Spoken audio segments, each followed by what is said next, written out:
Empirical Alignment, Part 6 of 11. Fifi awoke in a space unlike any she had ever seen or dreamed. The light in the room was twilight low, but did not emanate from sun, moon, fire, or stars. The space swayed like a nest high in a tree on a breezy day. The space rocked and oscillated as her nose was assaulted by smells beyond comprehension. The most immediate odor was acrid and frightening, but directly beneath this unpleasant onslaught was a smell of charred meat and vegetables, and wafting on the air, barely discernible through the strength of the more powerful smells, was the soothing and familiar smell of salt water. She awoke in a nest that was soft and flat, but the space, save for the bed, held only a rectangle in the wall ahead of her, along with an oddly shaped stump near the rectangle. The square cave appeared a uniform and monochromatic gray, reminiscent of the sky on a heavily overcast day. From shoulders to knees, her body was covered in something that draped over her. Ignoring the covering, she lay motionless as she utilized eyes, ears, and nose to explore her surroundings. Fifi began to calm from her initial fright until the rectangle opened. The light intensified, and a huge female bearing the food she had smelled entered.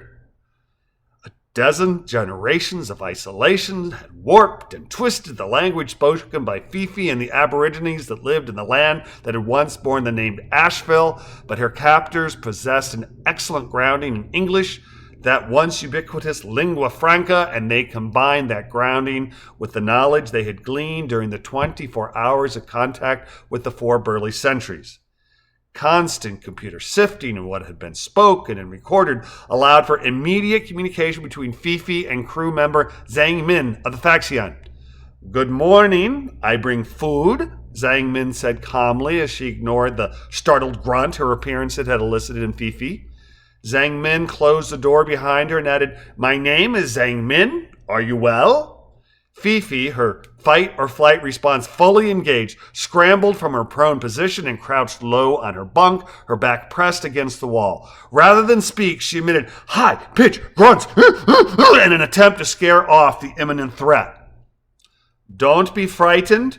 We mean you no harm. Please eat," Zhang Min added, putting the tray on the ground, equidistant from the chair in the bed. "What is your name?"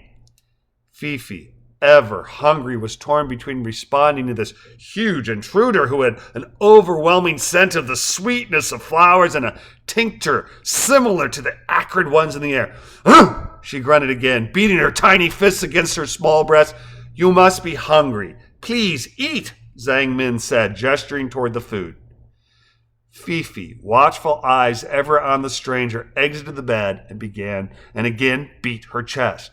"I will not hurt you. Eat," Zhang Min repeated, again sweeping her arm in a graceful arc toward the tray on the ground.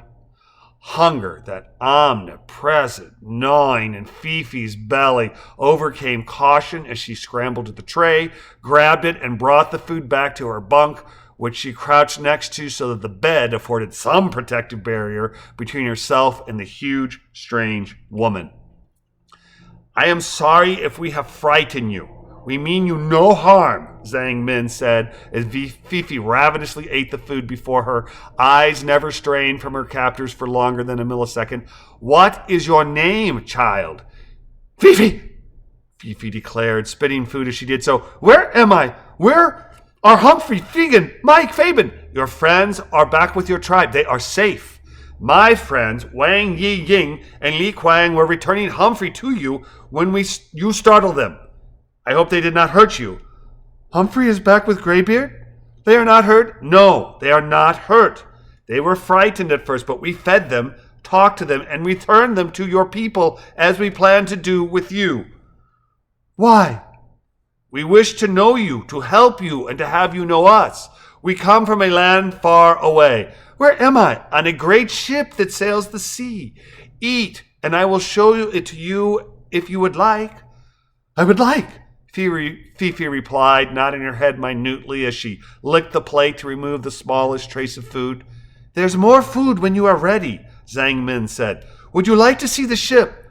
"Show me," Fifi acceded. "I want to see." "Excellent. Follow me," Zhang Min replied, holding out her hand to Fifi.